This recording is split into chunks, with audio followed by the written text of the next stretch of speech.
foundernya yang mulai usahanya 7-8 tahun yang lalu, dimulai dengan apa yang namanya ini, oven tangkring. Nah, oven tangkring itu apa nanti silakan dijelasin sendiri sama Ibu. Jadi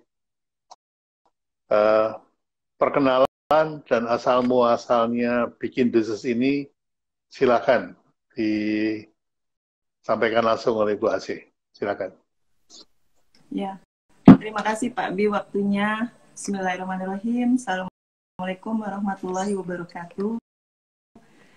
Waalaikumsalam warahmatullahi wabarakatuh. Alhamdulillah malam ini akhirnya bisa bergabung dengan Pak Bi setelah tadi sore kurang mendukung. Ini mungkin awalnya memang dari bakul rumahan gitu ya. Kalau teman-teman tukang kue gitu di Jogja tuh bilangnya bakul kue gitu Pak Bi. Jadi memang berawal dari hobi gitu ya. Kalau ibu-ibu kan memang hobinya kalau nggak masak ya bikin kue gitu. Saya sebenarnya gitu, Pak Bi. Jadi memang lahir dan besar di Jakarta gitu. Dan status saya itu ASN dulu. Dan sekarang pun masih sebenarnya. Jadi waktu itu memang awalnya dari apa ya, nyambi, bikin kue gitu. Dari SMA itu saya juga sudah senang buat-buat. Jadi kalau dulu dapat THR dari orang tua itu saya belikan oven, saya belikan bahan-bahan baku kue gitu, lalu dijual di teman-teman orang tua gitu, teman bapak gitu. Nah itu berlanjut sampai saya kerja, sampai saya kuliah, kemudian kerja penempatan itu juga masih nyambi bikin-bikin kue gitu. Nah kemudian singkat cerita saya pindah ke Jogja itu tahun 2004 gitu, karena di nyambi bikin kue kalau tahunan itu sebenarnya lebih ke cookies dulu gitu. Jadi macam-macam tuh sebenarnya sudah saya coba gitu ya, bikin brownies, bikin roti apa namanya imut, kalau di Bogor itu roti unyil gitu. Nah kita coba kalau di Jogja saya namain roti imut gitu, tapi ya mungkin belum rezekinya. Dulu juga pernah jualan batagor, jualan somai. Tahun 2006 waktu ada gempa besar di Jogja itu kita kena imbasnya. Nggak sampai 1 tahun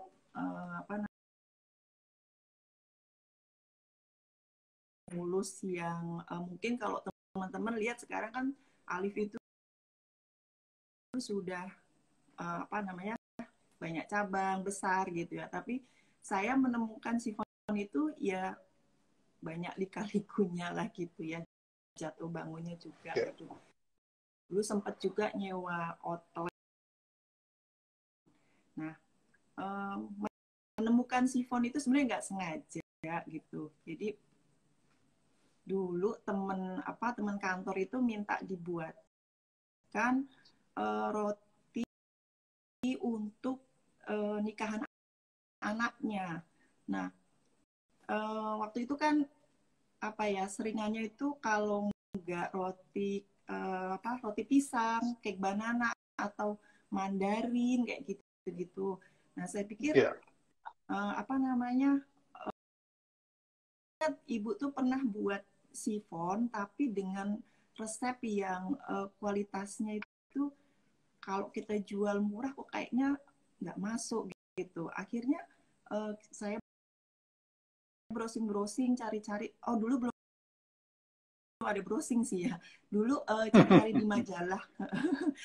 Dulu tuh banyak majalah kue gitu, tabloid kue ya Pak Bi. Jadi saya merasa beruntung banget gitu ya sama ibu menemukan resep itu tuh di gitu ya. Tapi kemudian Allah tuh menunjukkan resep itu pada kami gitu. Jadi sebenarnya kita menemukan resep itu di tabloid kue gitu.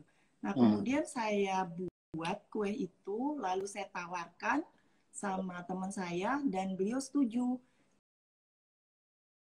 Nah saya ingat banget itu. Bentar, Mbak. Oh iya. Dengan HP-nya atau dengan Jadi besar mungkin sekali. Pak. Iya. Nah, itu lebih bagus ya. Iya. Ya, itu jadi awal mulai pesanan itu 70 Pak Bi. Jadi 70 loyang itu dipesan oleh siapa namanya teman kantor, lalu kemudian dibagi-bagi di tetangga rumahnya gitu. Nah, waktu itu karena belum kenal branding, belum kenal apa namanya macam-macam gitu.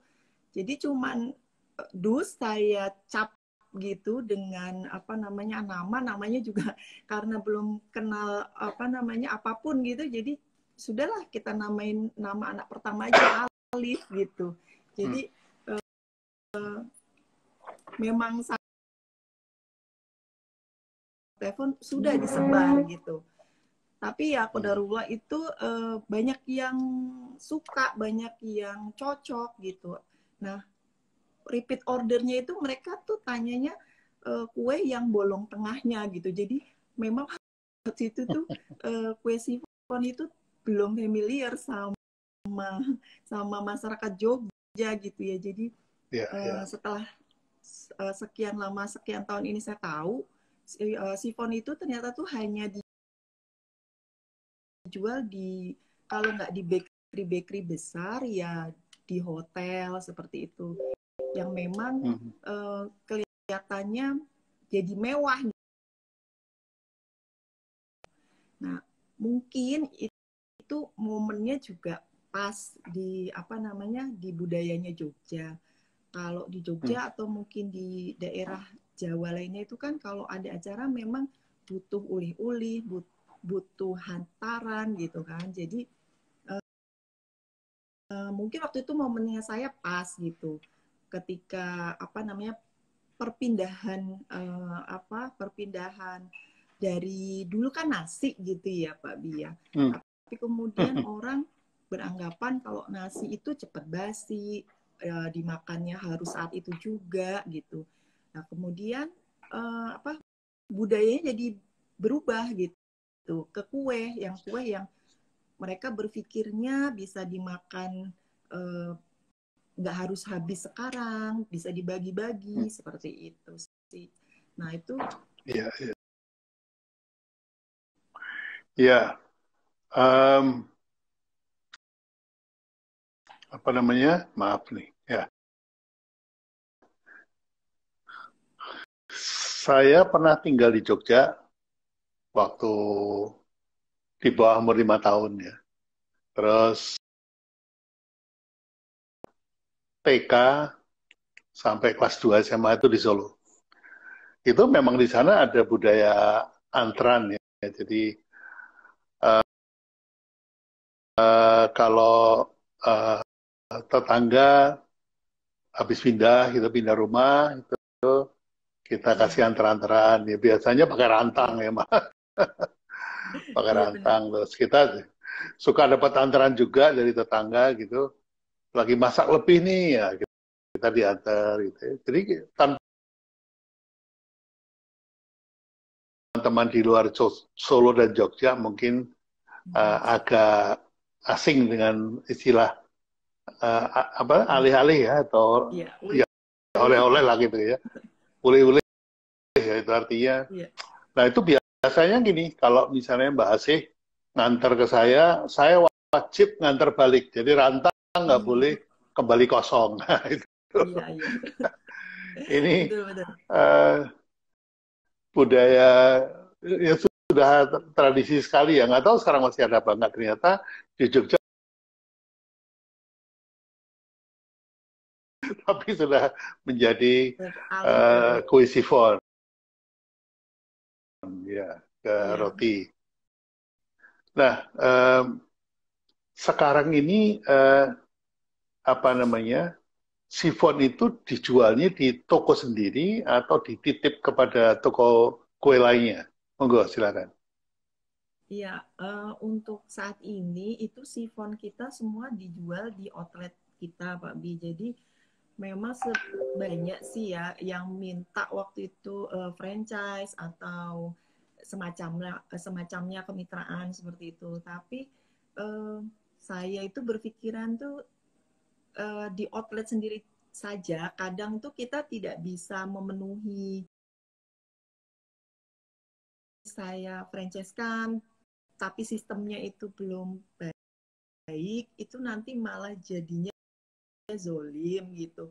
Nah itu kenapa makanya sistemnya itu maunya sih sempurna dulu gitu ya. Sempurna itu dalam arti baik gitu ya Pak Bi. Jadi nanti kalaupun kami harus membuka kemitraan atau investor itu sudah apa namanya sistemnya ya sudah berjalan sesuai dengan apa aturan lah seperti itu, tidak ada zolim lagi gitu. Kita tuh takutnya.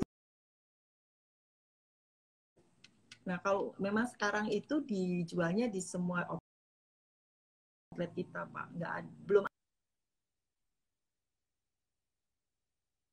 Ya, ya gangguan koneksi lagi, agak ngelek. Ada yang telepon Ya. tadi Pak. Oh gitu. Mau pesan kue kayaknya. Sekarang kalau saya boleh tanya, itu ibu-ibu yang bikin sifon kan nggak cuman Alif saja kan, ada merek lain yang sifon juga. Nah, menurut Bu Asih, mengapa mereka pilihannya tetap ke Alif dan tidak ke sifon yang lain? Itu apa karena produknya atau karena Saya sih merasanya mungkin ada unsur branding yang saya sengaja saya tidak tidak sengaja saya tuh tahu gitu ya. Waktu dulu kan saya tuh belum paham tentang branding, taunya branding itu dengan B kecil ya kalau menurut Pak Bi ya. Branding itu ya logo, merek seperti itu ya. Dulu pemahaman saya tuh begitu gitu. Tapi ternyata branding masuk di apa customernya Alif gitu. Jadi mereka tuh kalau cari sifon ya Alif gitu. Mungkin dulu tuh apa namanya dari sisi harga lalu rasa seperti itu yang kalau ibu-ibu kan beda 1.000-2.000 itu branding Alif itu ya mereka pertimbangannya harga lalu kemudian rasa gitu ya. Kalau rasa memang apa namanya karena kita memperbaiki kualitas terus, misalkan dengan kita apa namanya berikan keju yang banyak gitu, tapi dengan harga yang terjangkau. Nah kalau sekarang setelah saya kenal, setelah saya belajar dengan Pak Bi, saya belajar branding sedikit-sedikit, itu Alif itu memang kita branding supaya apa namanya sesuai dengan ilmunya Pak Bi itu harus di evok listnya itu memang di apa namanya di pertama gitu ya Pak Bi. Jadi orang kalau di Jogja itu kalau pesen sifon ya Alif gitu. Ya Alif. Betul. Memang sebetulnya apa namanya itu cita-cita dari orang yang kepingin bangun brand ya. Sifon ingat Alif kan seperti itu. Itu memang garis finish dari branding itu memang di sana. Karena itu menunjukkan bahwa itu sudah masuk ke dalam top of mind. Ya. Yang Evoklis itu bisa terdiri atas 3 dan 7, Bu. Ya. 3 merek utama yang diingat, kemampuan manusia mengingat yang langsung kalau kita sebut kategorinya kita misalnya sifon, ingat apa? Alif gitu. Itu biasanya cuma 3 merek. Setelah 3 merek itu dibantu baru ingat 7 merek. Ya, Ya, sifon itu loh yang apa? Jadi kemampuan daya ingat manusia yang normal ya itu rata-rata 3 top of mind dan 7. Nah, dari 3 top of mind itu yang paling diingat itu kalau bisa merek kita gitu ya. Nah, untuk di dalam kondisi uh, krisis atau keadaan krisis sekarang, pasarnya mengecil, mungkin omsetnya mengecil, tapi yang tidak boleh hilang adalah jangan sampai merek kita keluar dari 3 atau bahkan dari 7 gitu. Nggak diingat sama sekali sama orang, nah, itu yang berbahaya. Apalagi kalau mereknya itu banyak gitu ya. Nah, eh, dalam kondisi seperti sekarang di mana orang tinggal di rumah, Bu, ini pengaruhnya terhadap meroket. Nah, monggo silakan. iya. Uh, Otomatis menurun sih Pak Bi karena memang kan DNA kita kan hantaran ya Pak Bi. Jadi memang ada penurunan omset gitu. Cuma saya ingat betul dengan pesan Pak Bi terakhir itu bahwa karena kita brand lokal jadi ya mainnya di lokal saja gitu. Nah, itu saya baru merasakan sekarang gitu. Karena apa? Setelah kita lihat itu omset yang di outlet-outlet yang di pinggiran kota, artinya bukan outlet yang di tengah kota, itu malah omsetnya bisa survive gitu, bisa jadi kelihatannya memang kalau yang di pinggiran kota itu masyarakatnya mungkin karena sudah tradisi atau seperti apa saya kurang paham, itu mereka kalau memang ada acara ya kan bisa diantar gitu ya kuenya gitu Pak, tanpa harus mungkin mereka masih bertahan Pak, masih survive gitu walaupun memang turun gitu sih Pak. Ya, ya, ya. Penurunannya berapa persen kok secara total dari seluruh berapa 10 cabang ya? Iya. Kalau di total untuk yang bulan ini, kalau Maret itu kita masih bisa bertahan Pak, di omset kita masih achieve itu masih 90% bulan Maret gitu ya. Tapi bulan April ketika sudah walaupun Jogja tidak ada PSBB tapi kan sudah mulai 1% itu turun. Iya. Ya, ya. Ya, ini sebuah fenomena yang terbalik nih Bu, karena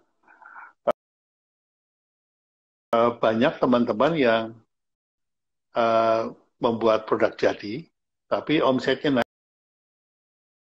nuntut makanan kecil, sambil ngopi Cemilan, gitu. ya, Jadi cemilan. Nah ini kelihatannya memang harus diangkat lagi nih Bu. Apalagi masuk bulan puasa ya. Masuk bulan puasa itu sebetulnya yang nggak boleh makan kan siang aja Bu. Yeah. Kalau malam kan sampai sahur boleh makan. Nah kelihatannya kalau budaya kita itu cuman pindah makan aja Bu. Tadinya makannya siang, sekarang makannya malam.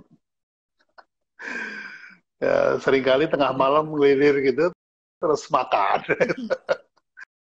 Takut nggak bangun sahur. Gitu. Sahur makan lagi gitu. Jadi menurut saya cuman pindah aja. Jadi nggak oleh ibu adalah lebih banyak usaha untuk menyerang ya. Kalau mungkin selama ini lebih banyak menunggu, jadi orang datang untuk beli. Sekarang harus menyerang. Artinya teman-teman yang di pinggiran itu coba tetangga-tetangga itu di list down, dicatat namanya, alamatnya, putra-putrinya ada berapa gitu ya. Terus dibuatin yang kecil-kecil, Bu. Ya, kecil-kecil gitu. Terus diantar, dikirim, nah, paket-paket kecil, dikasih tester. Dengan cerita di situ, sudah menjadi tradisi uh, uh, silaturahmi keluarga dengan mengirimkan, nah seperti itu. Jadi itu dibuat cerita, kemudian dikasih bukti bahwa ini loh rasanya kayak gini. Apalagi kan sudah tradisi, cuma tinggal ingatkan saja. Iya, iya. Misalnya nih bikin cerita, begitu azan maghrib langsung berbuka, pertama makan kurma, kedua makan sifon alif. Nah, Mantap itu. untuk buka puasa, selamat berbuka puasa gitu ya Bu. Kasih tester kurma 3 biji sama 1 alif ya. Ini sekedar Siap, siap, siap. ide aja. Saya yakin teman-teman di Cibon Alif itu punya ide banyak sekali Ya. untuk menggali seperti itu. Karena saya pernah waktu menangani Indomie tahun 95 itu saya diminta bikin kampanye untuk Indomie gitu.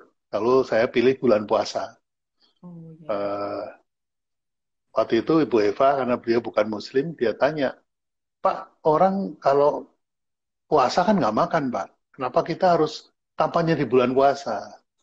Saya bilang, Ibu nih nggak tahu. Orang itu kalau puasa, yang dipikirin makanan.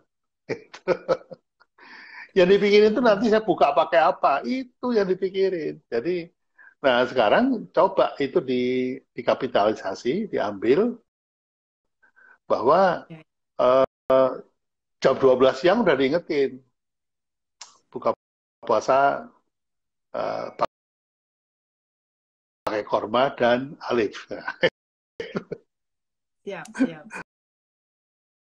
Antaranya itu dibangkitkan lagi dengan kita bilang bahwa uh, silaturahmi kepada tetangga karena nggak boleh salaman digantikan dengan paket alif buka puasa. Nah, monggo Ya silakan. Allah.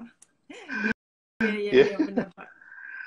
Jadi kita harus agresif nih nyerang keluar. Jadi Siap, siap. uh, ditawarkan. Jadi langkah pertama bikin tester, dikasih ke alamat berbuka puasa, terus dicatat alamatnya. Terus kasih tahu kalau mau pesan WA nomor sekian. Nah, udah. Tetangga aja Bu, 1 gang, 2 gang gitu udah cukup banyak gitu. Jadi Iya, iya, Pak. saya Siap. pikir begitu. Nah, eh, kalau saya boleh tanya, sifon alif ini ada berapa rasa? Ada yang original itu rasa apa sih sebenarnya sifon itu? Iya, Pak. Untuk sifon memang seperti yang saya ceritakan, Pak. Eh, apa? Kalau yang hantaran itu memang hanya beberapa yang artinya best seller seperti itu. Yang original tuh kita memberi pengertiannya itu tidak ada keju potongan di dalam. Jadi apa namanya hanya toppingnya saja. Jadi topping apa namanya atasnya itu ada keju seperti itu, Pak.